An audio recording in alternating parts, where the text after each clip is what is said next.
All right, so we're here in day 26, Luke 16 to Acts 2, and really we're finishing Luke, and then we're getting into the book of John.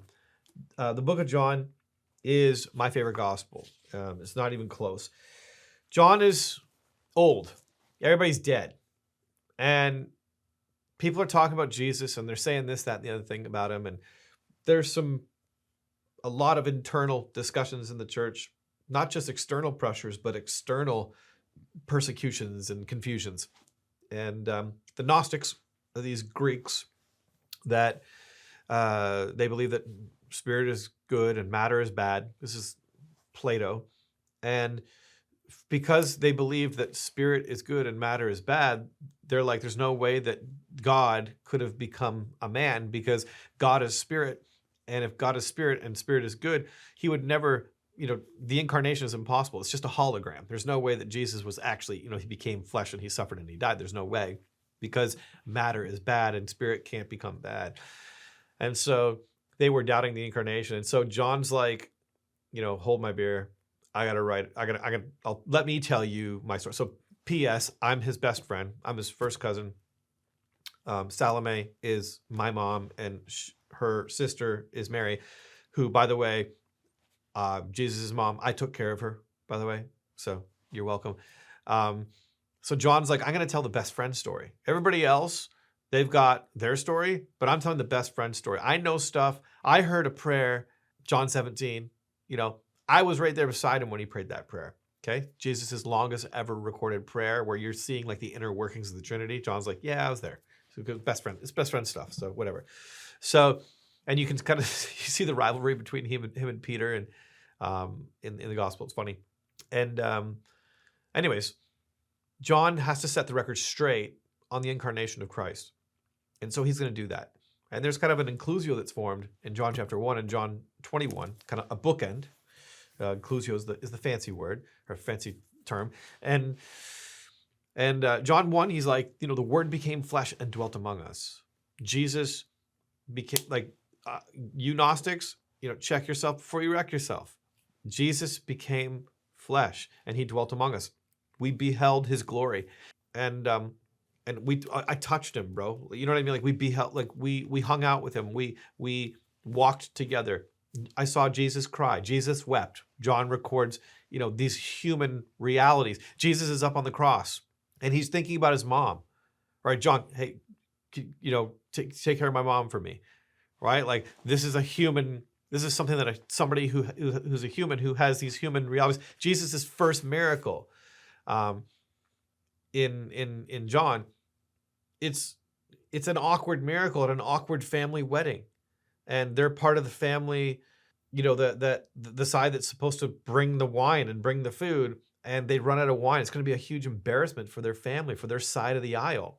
Hi, I hope you're enjoying this thread, but I wanted to take a moment to tell you about Theos Seminary, where we offer certificates, bachelor's, and master's in biblical studies, and all at a really low price point, because we believe that you should be able to get a Bible degree without breaking the bank.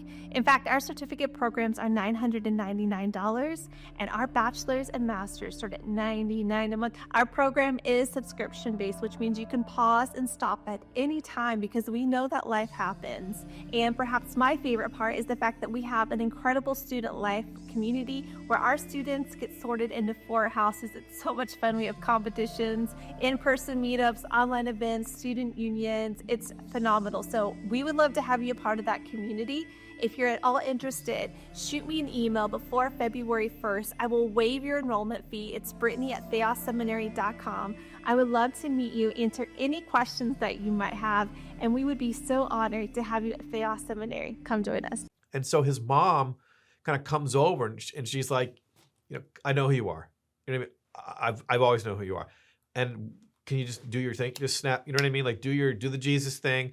I know you, I saw you fishing the other day and you Jesus thinged them out. You know what I mean? So I need you to work a miracle for me. And so he's like, Jesus is like, he gets stern with his mom, but he does what his mom tells him to do, which is funny.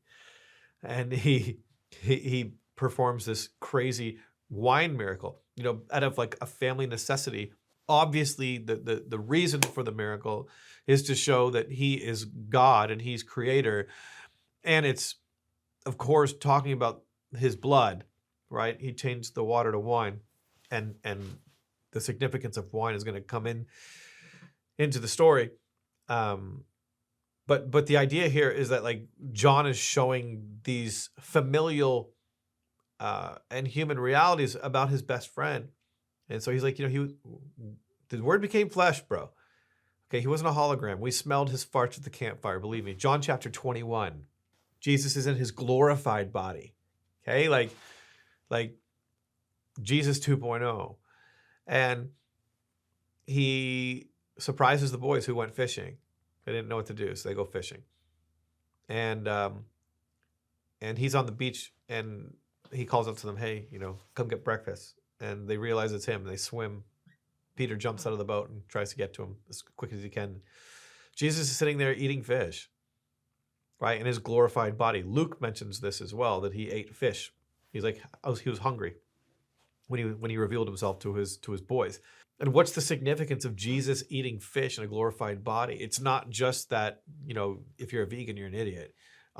It's more importantly, the Word became flesh and dwelt among us. And even in his glorified body, it's a mystery of the incarnation, man. He ate fish. The fish didn't just drop through him. It went into his stomach and it got dissolved.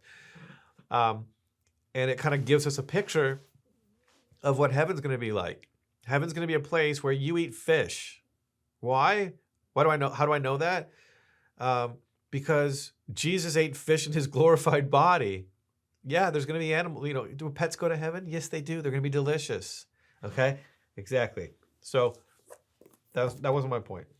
Your dogs will be safe in my area, but there's some cultures that in heaven that they probably won't be safe. I'm kidding. That's Nathan. That's ridiculous. But is it? Who knows? Enjoy reading John. Goodbye.